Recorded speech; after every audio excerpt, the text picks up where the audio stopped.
Good morning. Inshallah, today we are going to talk about something called considerations for creating a kind of partnership. Also, in the second part of the class, we will consider and discuss something called enhancements, the methods or the approaches by which we can enhance or improve our relationship with our own customers. Now, let's begin with the first part of today's class. We are going to talk about something called consideration when choosing a partner. Somebody is going to say, why selecting or picking up a partner is something vital in the world of business. Nowadays, all the time, we have to remember, many of the projects, we call them venture projects. What's the meaning of venture projects? Exactly. We are talking about big business projects which are going to be worldwide. In other words, we can see them in every continent on the face of the earth. So if you are talking about very huge and venture projects, this means these projects cannot be implemented without something called a kind or a pattern of partnership. So to select or to pick up a partner for your own business is considered to be something vital, which is going to benefit you. Therefore, let's discuss our first point today. If you are classified to be a manager of a sales agency or a business company, you received an offer to have a partner in the field of your business. Of course, as the manager, you have to think of the matter and you have to decide later on how I'm going to build my decision to approve or disapprove this offer of partnership. I'm going to approve or disapprove according to 4 major considerations. Consideration number 1, I'm going to ask myself, first, is this offered partner providing to me and to my business company something called potential impact? When we are saying potential impact, we are referring to this word, real value. Can this partner offer me a real value for my own business? Can I benefit from him or her? If the question is yes, this means I am going to be more linear to approve this partnership. If the answer is no, this means I'm not going to approve this kind of partnership. Is this the only factor of consideration? No. We are going to talk about the second one, which is common values. With the word common values, we are referring, exactly. We are referring to the values which I believe in and the values which my expected partners to believe in. If the values are common and we are sharing the same values, this is going to incite me to be more linear to approve this partnership offer. But if the values are different, this means this is going to incite me to be rejecting this kind of partnership. The third part of the relationship, we called it good environment for partnership. When we say good environment, this means I'm going to talk about something called long-term relationship. In other words, this kind of partnership, is it going to force me to talk about or to be involved in a strategic long-term relationship? Are we going to benefit from one another often daily or throughout the year? All these questions must be answered. If the dependence on this partner is often and frequent, this is going to incite us once again to approve the partnership. But if the dependence on this expected partner is infrequent, this means we are going to be more linear to reject this partnership. The final consideration, we called it consistency with supplier's goal. All the time, remember, we have to look for the goals of these partners and we have to examine our own goals. If the 2 kinds of goals are meeting one another, this means this is going to be another supportive factor or consideration to approve this kind of partnership. So to sum up, before we are going to approve any offer of partnership, we are going to evaluate this offer according to 4 factors or 4 considerations. Number 1, is our partner having a potential impact? If it is yes, then we are going to the second. Are we talking about shared common values between me as a business and him or her as another partner? If the answer is yes, we are going to go to the second. If we are talking about good environment for this partnership, which means, are we talking about long-term relationship with frequent dependence on one another? If there is a kind of a frequent dependence on one another, then we can say, yes, there is a good environment for this partnership. If the answer is yes, we will go on finally to the goals. Are we talking about shared goals for both businesses?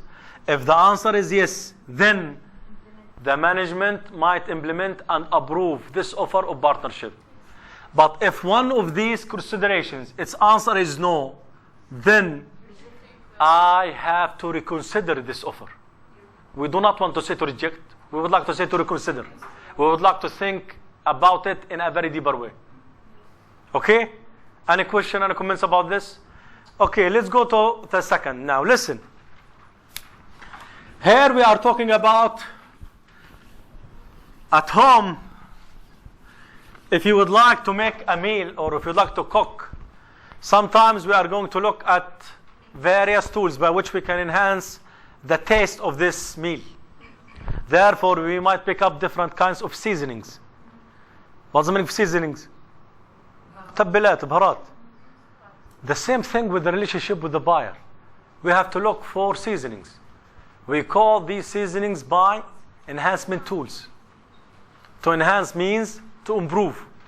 Therefore, all sales agencies, they are going to do their own best in order to create 3 kinds of enhancement tools. How we can enhance our relationship with our own customers? By 3 simple tools. Number 1, each business or sales company must create a value for its own product or service in the eyes and in the hearts of the customers. In other words, if the customer feels that there is a strong value behind purchasing your product or service, this means we are able to create a value. A second enhancement tool is meeting expectation, which means measure of performance levels. The customers, they are going to look at measure our own performance as a sales agency. Or if our performance is good, this means we are expected or we are meeting or satisfying the expectations of the customer. The third kind of enhancement, we called it building trust. Or building trust means me as a sales agency, I have to walk the talk. What's the meaning? I have to walk the talk. What I say must be done by me. In the front of the eyes of our own customer. So these are the 3 strategies or tools by which we can enhance or improve or reinforce our relationship with our own customers or accounts. Now, the question which we should ask ourselves now is the following. If we are going to ask you before that another question, how many types of relationship, sales relationship do we have with customers? 3 types. What are these? Excellent. Excellent, Haneen. So we are talking about 3 types of sales relationship. Transactional, which means traditional. Second one, consultative. The final one, enterprise relationship. The enterprise relationship, look at here. This is the enterprise relationship which is built on partnership. We will talk about this in a very detailed way after a while.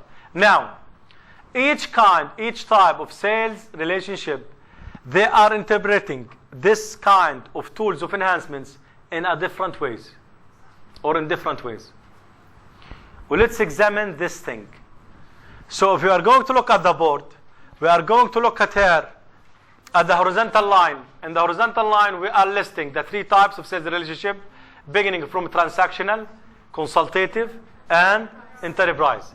If we are going to look at the vertical line, we are trying to evaluate the 3 tools of enhancement of relationship, beginning from creating value and concluding by building trust. Now, each type of relationship, they are interpreting this kind of enhancement differently. Well, let's examine this scenario. Let's begin with the first enhancement, creating value. A transactional sales relationship, they are saying creating value means a good product that can be conveniently purchased. In other words, they are saying if we would like to create value for our product, this means our product must be sold to the customer in a convenient way, In other words, with less time, less effort, and less cost. This is their interpretation for creating value according to transactional relationship. If you are going to ask the consultative relationship, are you understanding creating value in the same way? They will say no. They will say no. But how you are understanding creating value? They will say a solution to an important problem. Creating value means a customer is suffering from a problem and we should hurry up and find a solution for this problem. This is the meaning of creating value. If you are going to ask the same question for the enterprise relationship, are you understanding creating value in the same way? They will say also no. Our understanding for creating value means a supplier that will increase the shareholder value of the organization. Remember, when we are saying the word shareholder, here we are referring to the customer. So the customer is classified or is considered by the enterprise relationship to be partner. Because of this, we said shareholder. Yeah. Look at here. When we are talking about the relationship or creating the value, the enterprise relationship, they are saying, we are not going to create the value in the eyes of the customer according to specific goods or services. We are going to create value for our organization as a whole. For our organization as a whole. Rather than specific or partial products or services here or there. In other words, if our sales agency is going to disappear, the work of this partner, the work of this customer, for sure it is going to be influenced negatively. For sure it is going to be influenced negatively. Why? Its work is dependent on our own work.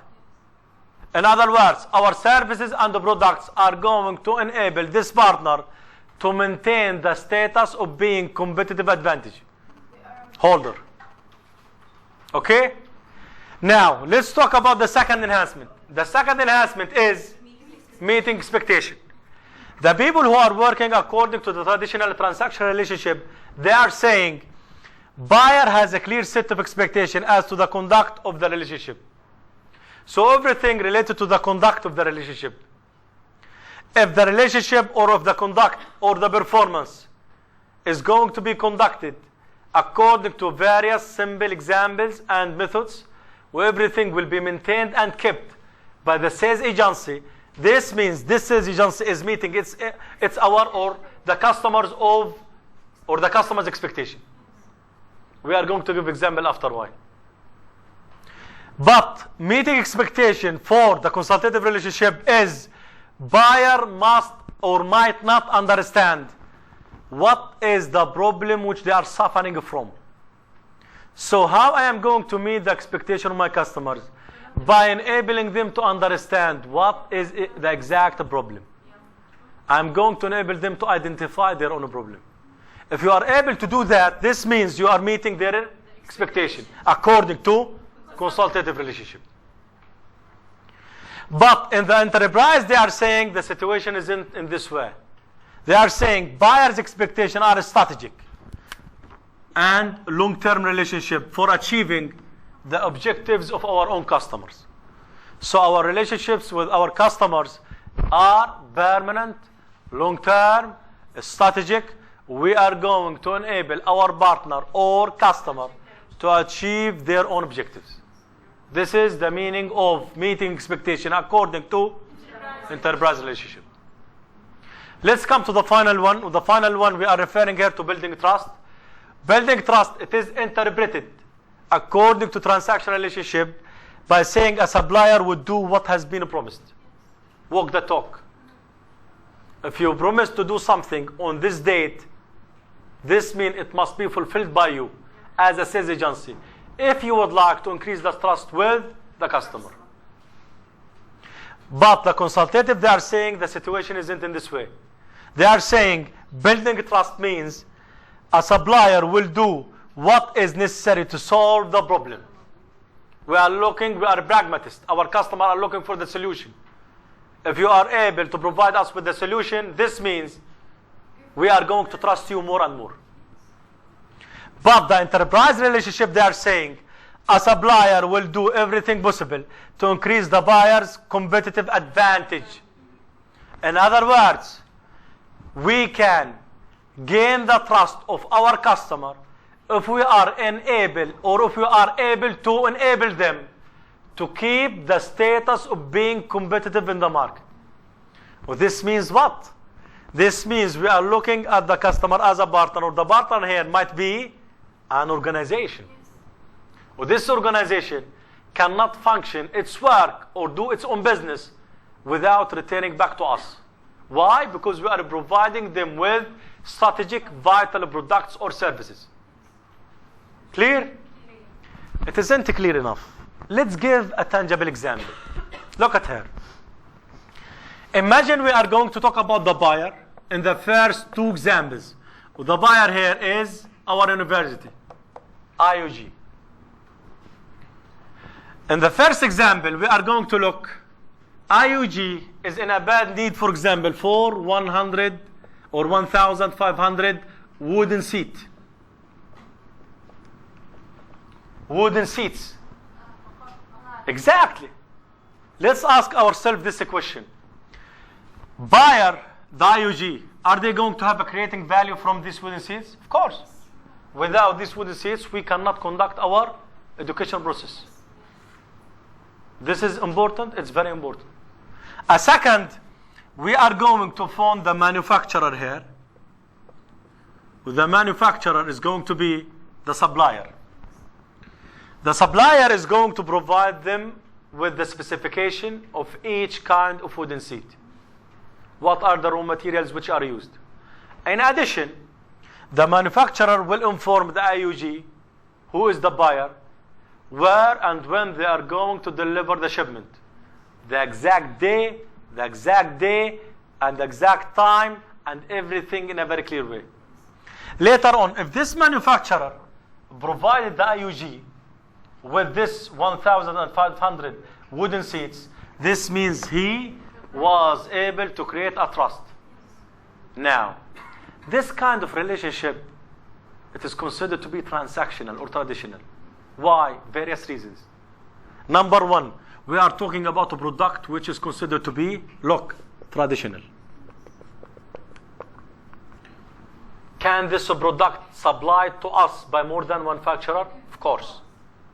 A second reason, we said this example is based or founded on traditional relationship because it isn't going to happen only according to one word, which is demand. If the buyer now demanded a kind of a product or service, this buyer will speak up and request it. But if the buyer doesn't need or doesn't have this demand, he or she will not contact you as a sales agency. At the same time, remember, this manufacturer, according to this transactional relationship, this manufacturer isn't going to be rich or poor if the IUG will not contact him or her. Why? Exactly. We are talking about hundreds and even thousands and thousands of customers. So if IUG, in this example, the buyer, isn't going to contact them, that's fine. We are not going to be influenced.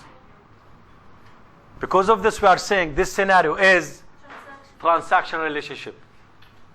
Transactional relationship. Now let's go to the consultative relationship. Well, let's imagine this scenario or this example. The IUG here also is the buyer. This is the first example. Forget it now. In the second example, also the IUG is the buyer. Or they would like, for example, to connect Al Hidan building with something called internet network. While they are trying to provide this building with efficient and effective internet network, they encountered the problems and the troubles.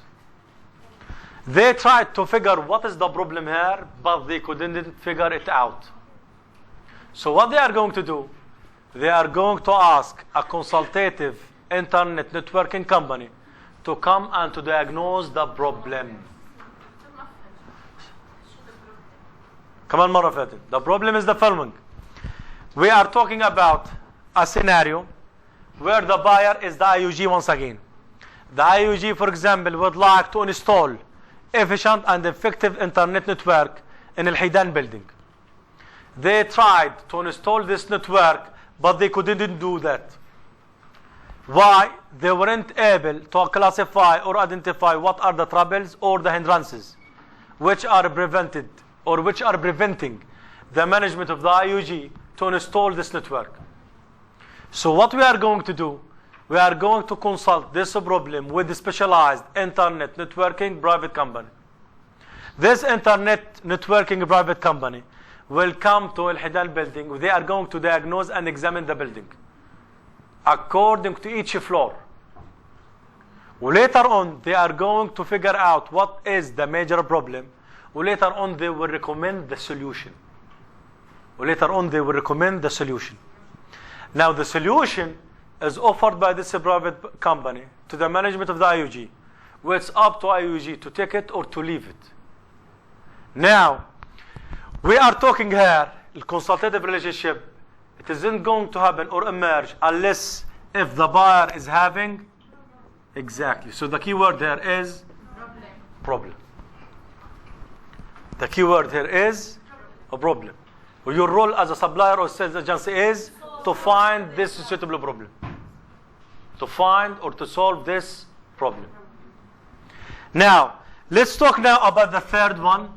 The third one here, when we are talking about enterprise relationship, the enterprise relationship, as we said, it is founded on the partnership.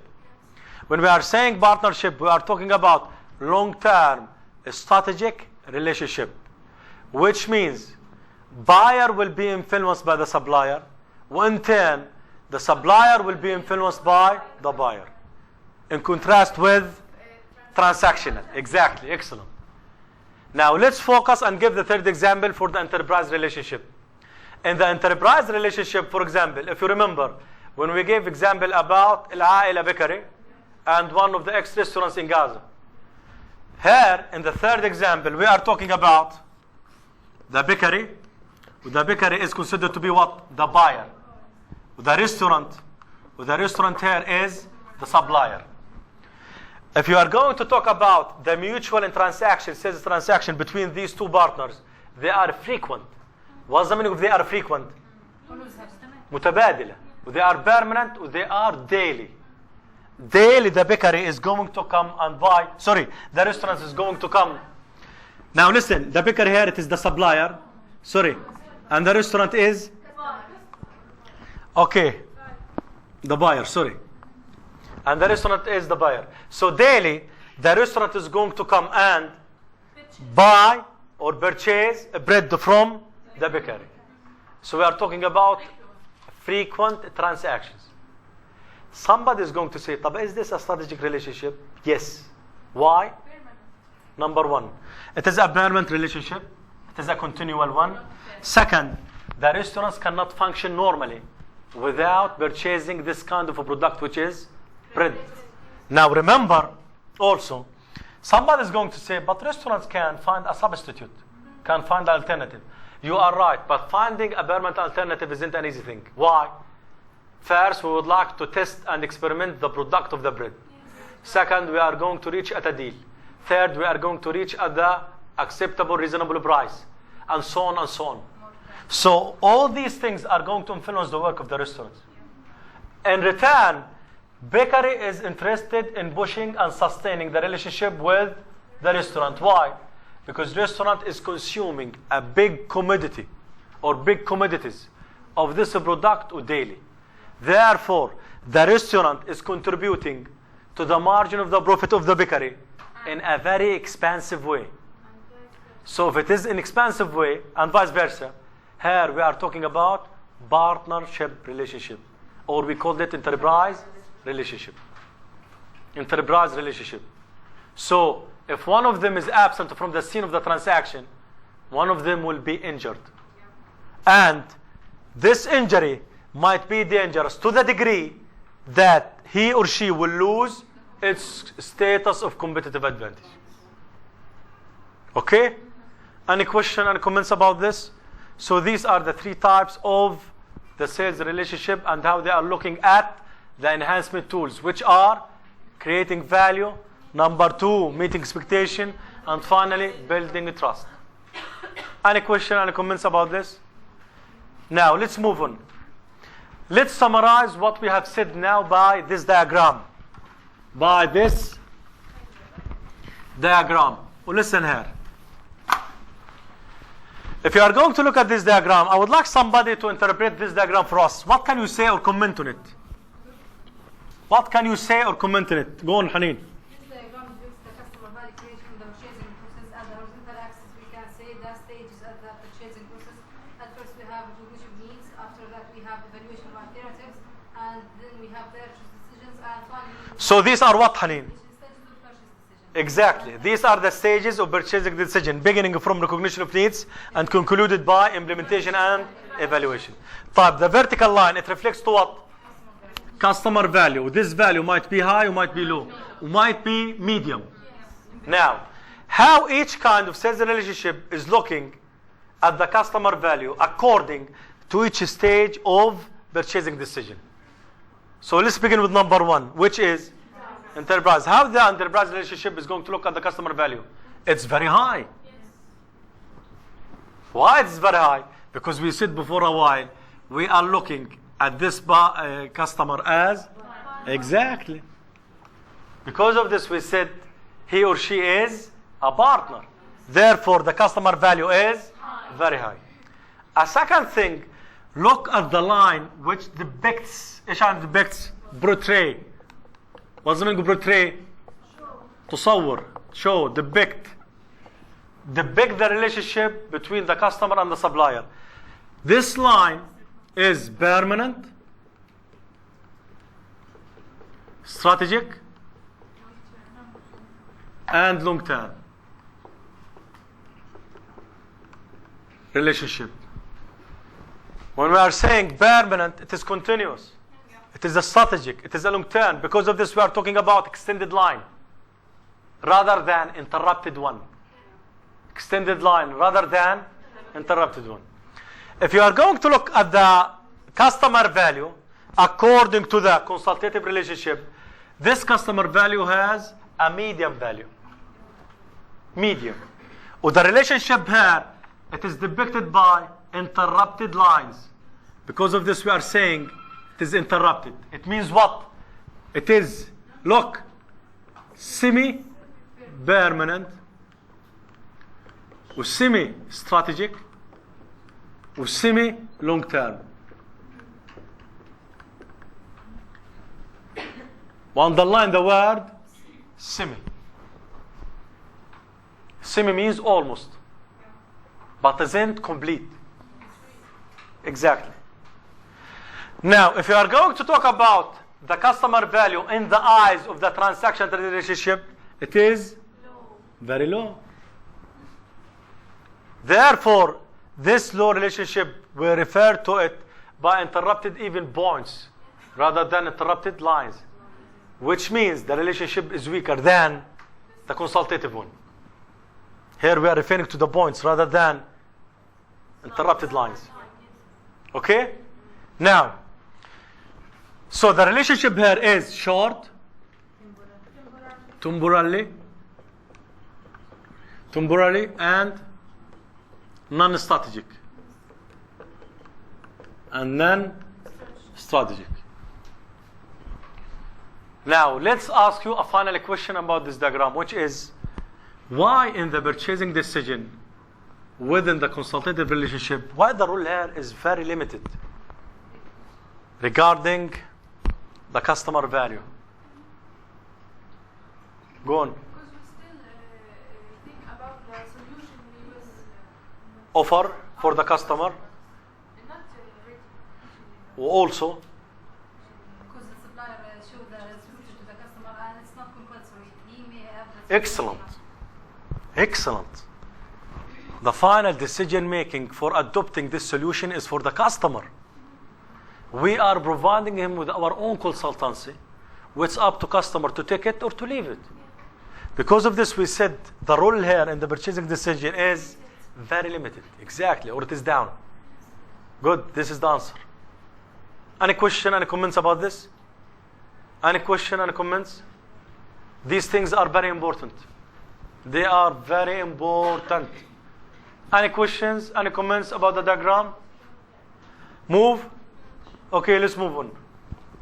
Let's conclude today's class by the following notice. Now, listen.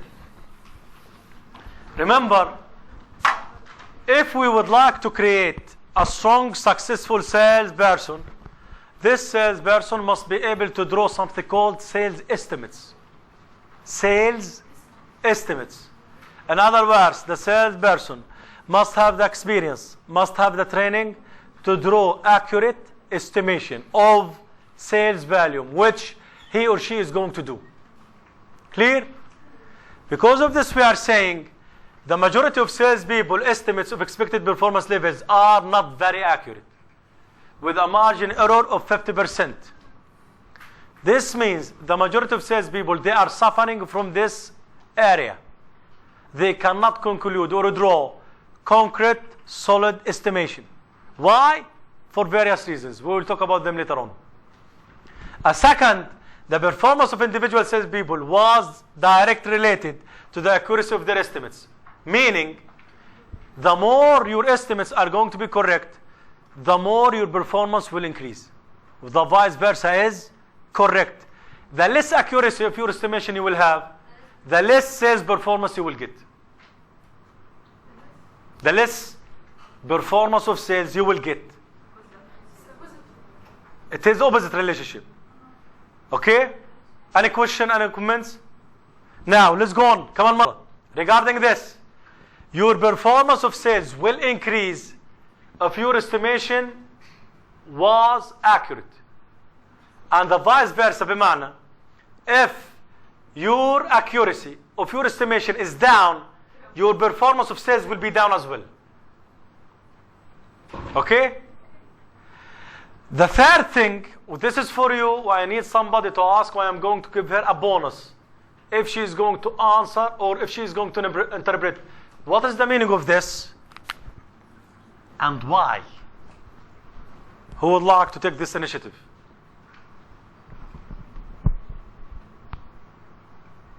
Go on.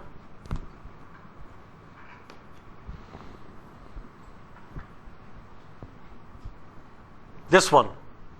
What is the meaning of it? And why? 2 points bonus. لا أيوة أوكي نعتبره insider. فرح.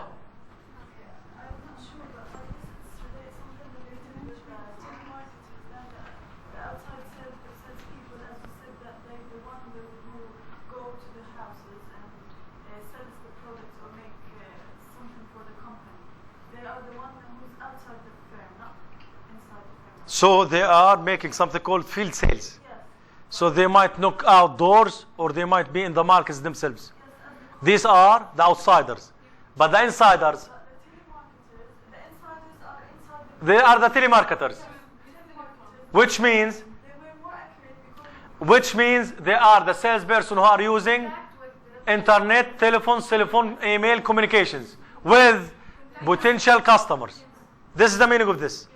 But why they are more accurate, the telemarketers? I'm not sure, but telemarketers may be more accurate because their surveys or their calculations of the expectations might be better because the customers may respond to the telemarketers more than the outside salespeople. Trust me. But why is this? Why the people in the field, they are not going to respond to them? Why? Because they Go on. I'm not sure also, but maybe because the outside salespeople are not always looking on the radios, but the telemarketers, you might have a survey that this phone number is for a manager or for So the data according to which telemarketers are working are more accurate than the data of the field markets. This is one reason. Another reason. maybe the outside salesperson, they are voluntary. They go to home face to face. Okay. The suppliers, they're not paying to them, but the telemarketer, maybe they gain a rent or fixed wages Let's paraphrase it. How? Maybe when you make a telephone or make a telephone with a loyal customer or current customer of specific organization, not any customer in the street. Okay. So when make a telephone with the current customer, you know if he will buy or will be loyal or not. And why the field we do not know if he is going to buy or not? Because he know the customer, he know the profile of this customer, if will be loyal or not. Not exactly. Final word, Haneen. Until masters have information about the inside the organization and outside the organization. And they have information about the inside selling and the organization and the status of the organization and the outsiders. But the outside the salespeople normally have information about just the outside environment. Generally good. Now listen, let's sum up because of the time. So the first reason, as Farah said, all the time remember, the telemarketers, they are going to work according to specific and accurate data than the data which are used by the field market. Reason number 2, which is more important, look at her. If somebody is going to phone you, for example, from Palestinian telecommunication company or from Fusion company or from Hadara company, he or she is going to offer you, hi customer, we would like to offer you, for example, 2 megabyte internet capacity with the same price of 1 megabyte. Are you going to approve or disapprove? We are going to approve or disapprove precisely and accurately and clearly. Why? Various reasons. First, we do not know this salesperson. Second, he doesn't know us. Third, we do not feel shy. Fourth, we are not under pressure. Fifth, we do not care. Sixth, the respondent, the salesperson, would like to have a final answer, yes or no. This is in contrast with what? Sales in the field. Sales in the field, we are going to talk about face-to-face, eye contact, probability of shyness, probability of politeness. We will see, we will cover, here is my number, and we will be in touch. Therefore, the answers are not clear-cut. So if the answers are not clear-cut, this means this is going to lead to wrong estimation or wrong calculation of this estimation. Why? The feedback and the data which we are receiving from the mouth of our customers, they are not clear-cut. They are something in between. Why? Various reasons. This reason might be shyness, politeness, we are under pressure, not a clear answer, we will see, here is our phone number, we will contact you if we need you.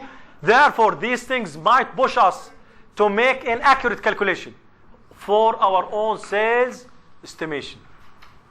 But in the telephone or cell phone, we are going to need final answer, yes or no, before we will conclude our telephone or phone conversation.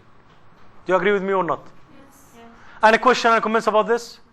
Now, by this we are saying bye-bye for chapter number, for this class, not for chapter.